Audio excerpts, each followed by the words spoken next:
Red storms churn above New Gotham, the sky twisting with crimson clouds and jagged red lightning.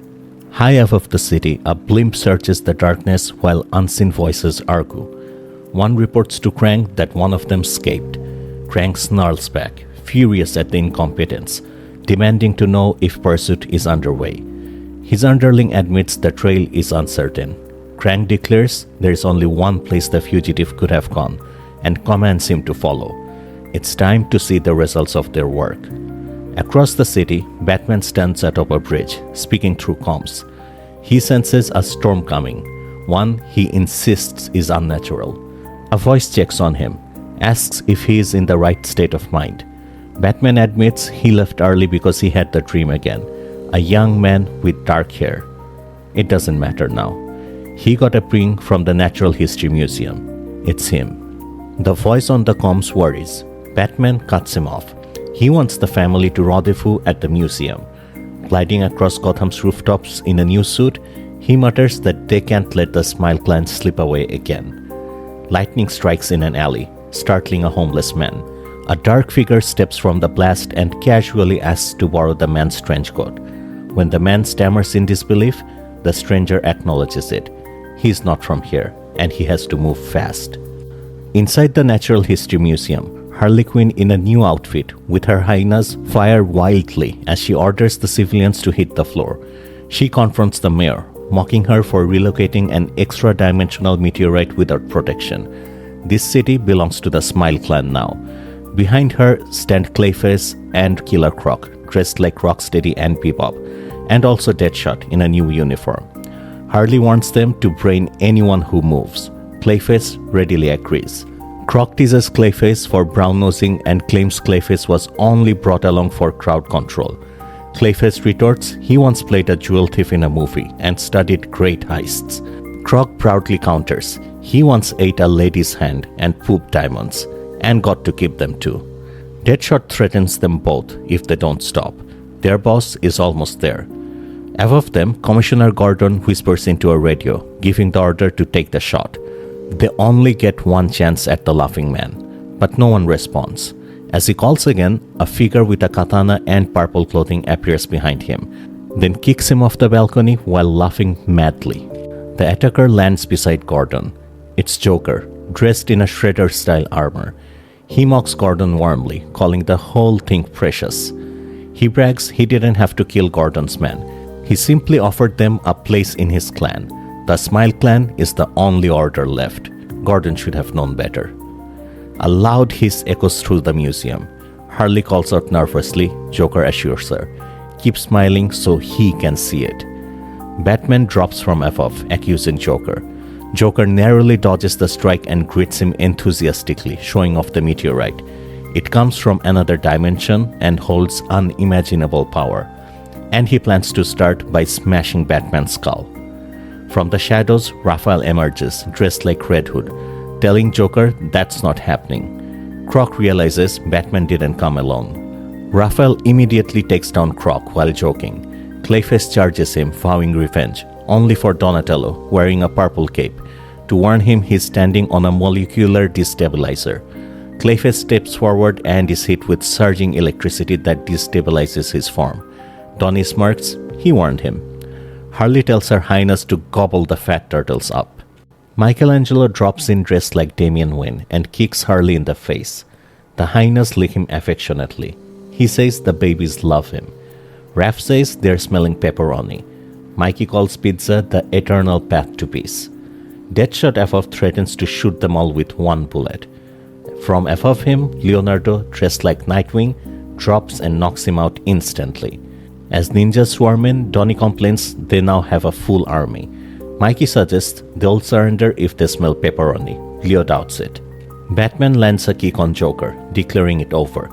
Joker smashes the meteorite into Batman's head, drawing blood. As Batman reels, he sees flashes of the real Joker under the armor. He doesn't understand. Joker, calling himself the Laughing Man, orders Harley to blow the ceiling. She detonates charges, creating chaos. Batman yells for the turtles to go. This is a distraction for Joker to escape.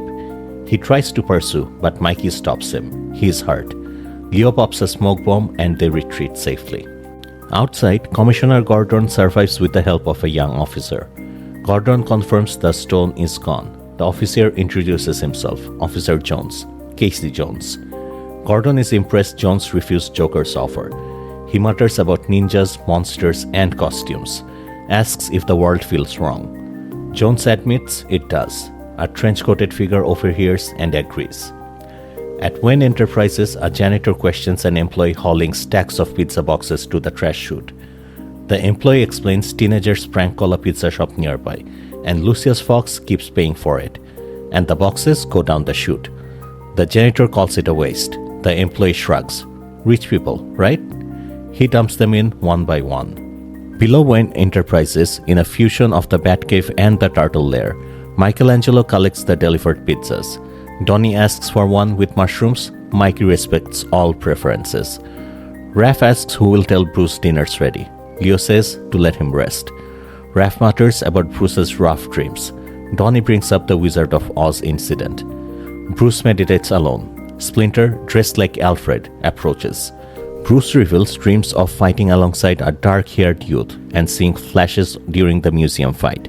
A pale man with green hair named Joker. He feels lost.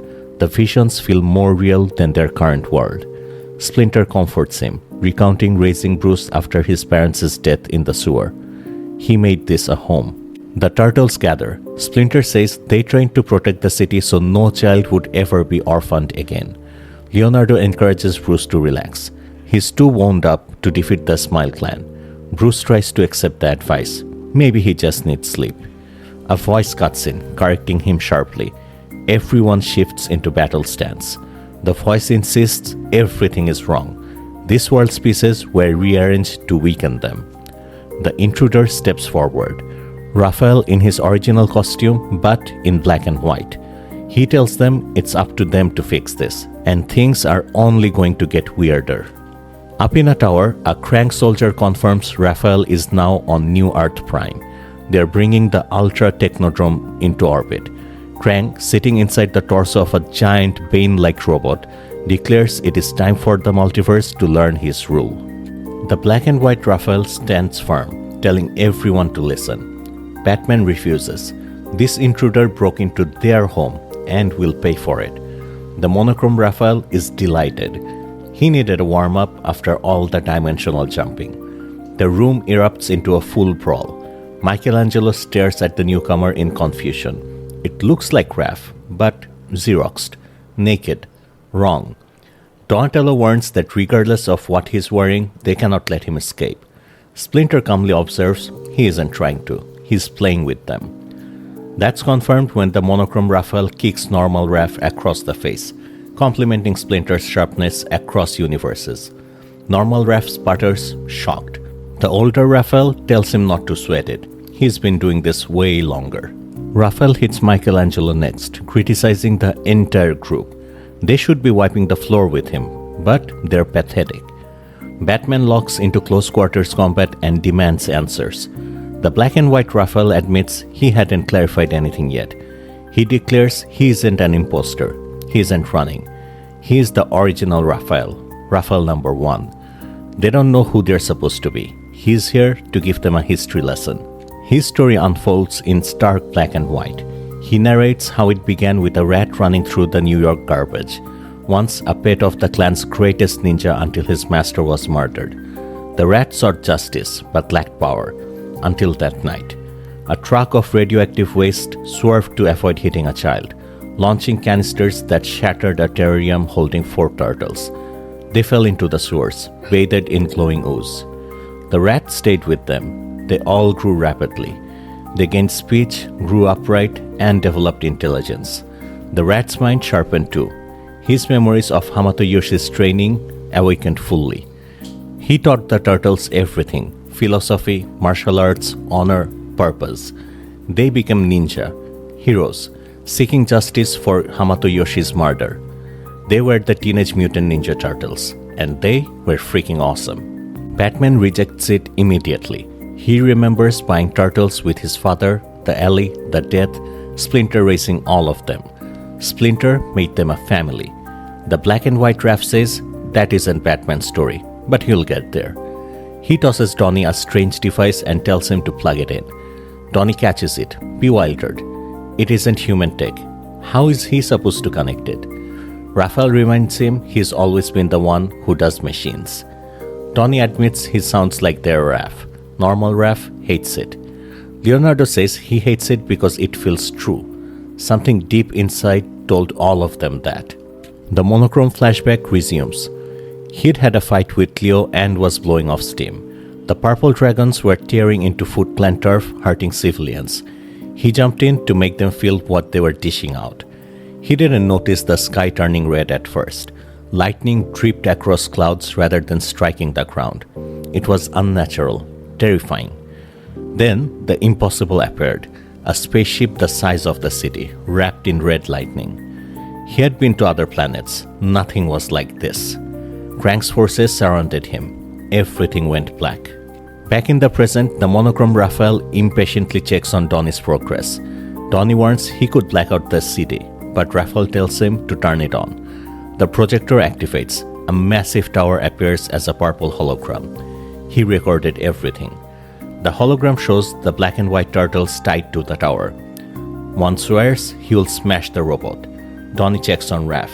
Raph has a massive headache, but Mikey jokes it's going to get worse.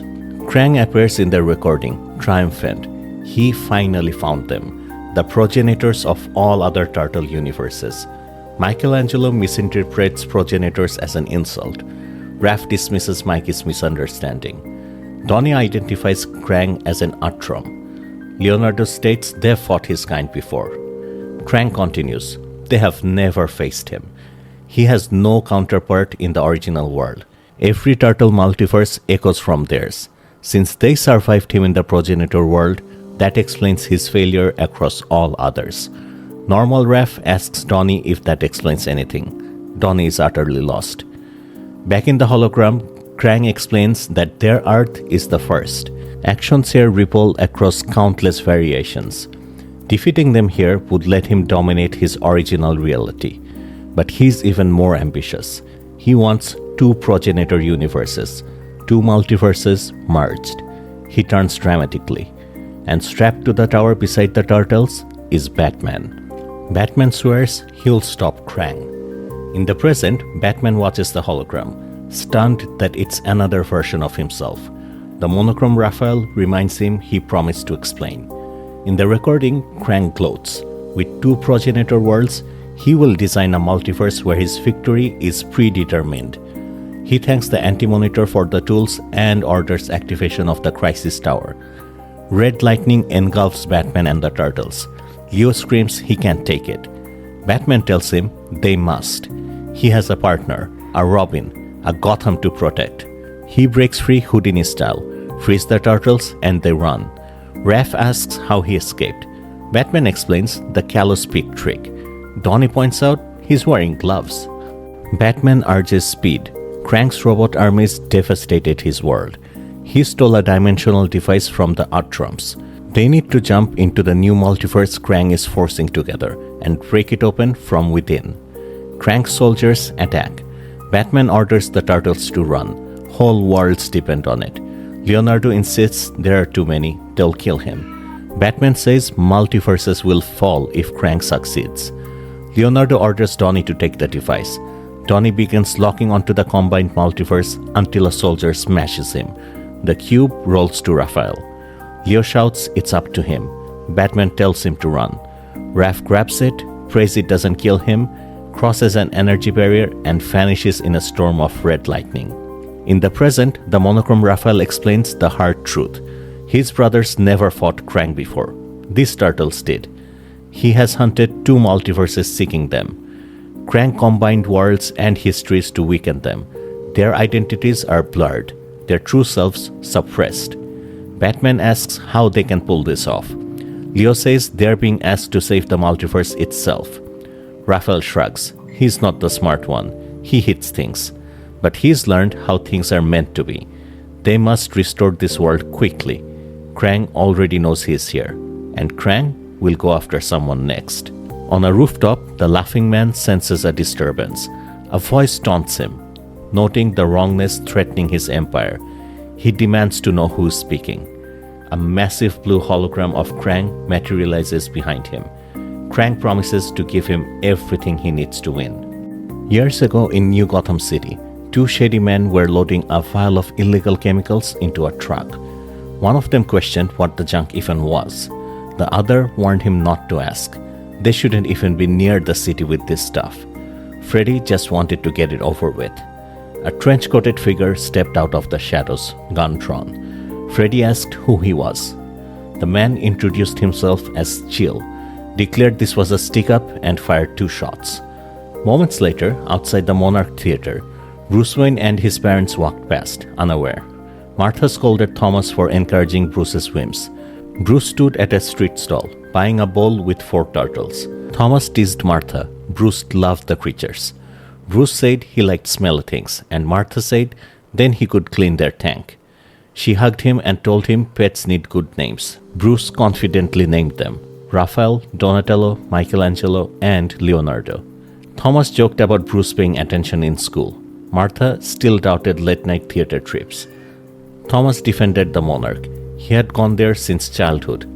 They walked towards their car. Thomas insisted he knew a shortcut.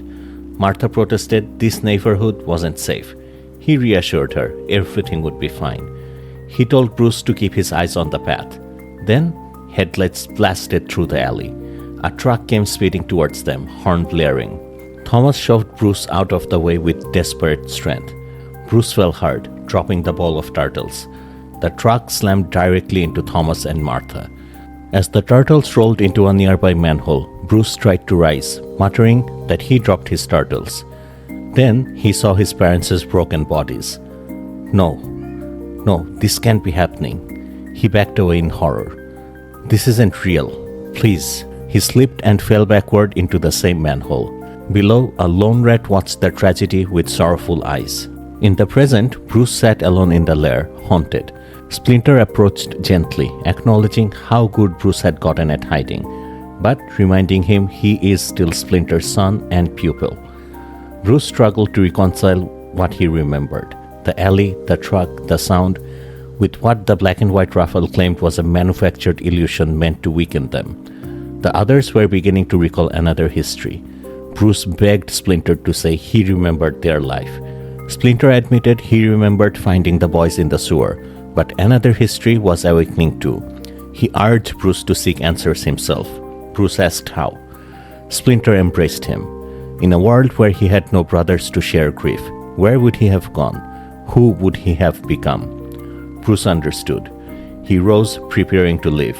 He asked if Splinter would be all right. Splinter said they had their own long journey, and whatever Bruce found, their shared life would still matter.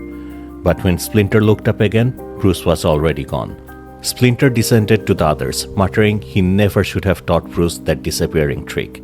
Leo asked where Bruce had gone. Splinter answered that each of them had learned much tonight. Bruce needed to do the same.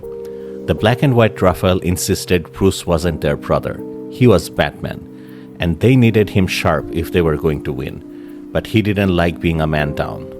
Leo sensed he had a plan. Raphael explained they were starting to remember themselves, but other people needed waking too. Parts of the world needed correction. He placed their original colored bandanas in front of them. Normal Raphael rejected it immediately. He refused to change mask because a monochrome version of himself said so. Donnie urged reason, but Raph snapped, refusing to accept their lives were lies. Black and white Raph called him afraid. Raph denied it, but the older version mocked him gently. If he thought he wasn't afraid, he was fooling himself.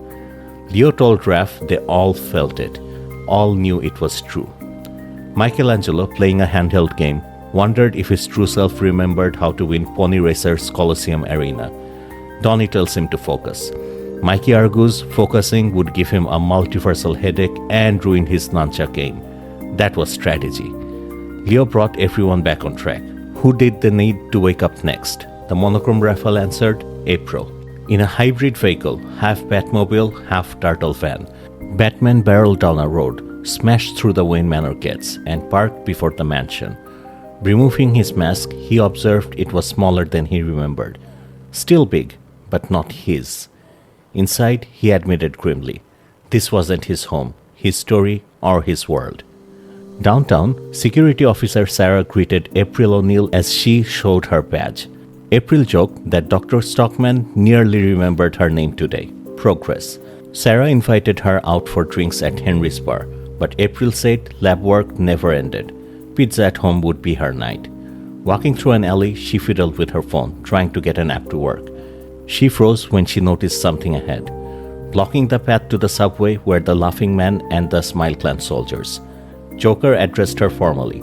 April tried to understand what he wanted, but Joker cut her off. He had gotten a tip from a floating hologram brain with a face, telling him the turtles would come for her.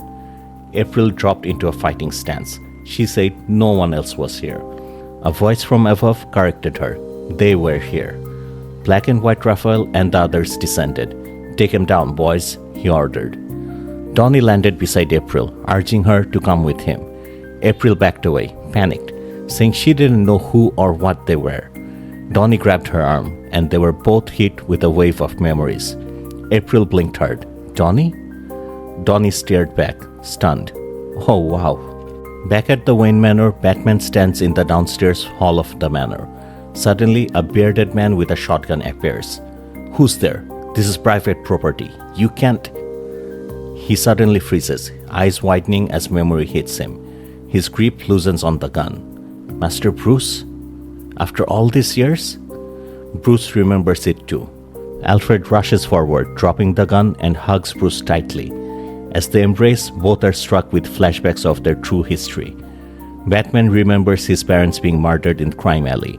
He remembers the bat crashing through the window, inspiring him to become Batman. Alfred remembers raising Bruce after the tragedy. This is the moment they both fully remembered their real past. In the streets, Joker clashed viciously with the turtles. He marveled that the Black and White Raphael was from another world, far more unusual than Krang had implied. He slashed at Raphael, fantasizing about dissecting him, wondering whether he would bleed black, white, or gray. But he had promises to keep. He activated his comm and informed Krang he had located the target. Red lightning surrounded the monochrome Raphael. Donnie demanded to know what was happening. Raph brushed it aside. They needed to listen. Krang had hooks in the Laughing Man. They couldn't win with him as is. As the lightning intensified, Raphael struggled to warn them. This world wouldn't break if the Smile Clan held power. They needed the real leader. The smile needs to become the foot. Then he vanished. Normal Raph screamed in anguish. Joker laughed, saying they had what they came for. He would kill them, but Krang had plans. They should be terrified. He vanished in smoke. Raph punched the wall repeatedly, furious. Leo tried to calm him down. Raph refused to accept it. They had lost the one person who knew how to win. April asked to speak. Donnie asked who she was again. April explained she believed she used to know all of them. Raph said there was something they needed to do. Leo tried to intervene. Raph pushed on. The Black and White Raph was right, and he was wrong. If they were going to fix the world, they needed to set themselves right first. Back at Wayne Manor, red lightning struck around Bruce and Alfred. Bruce asked if Alfred felt it. Alfred confirmed his memories were returning too.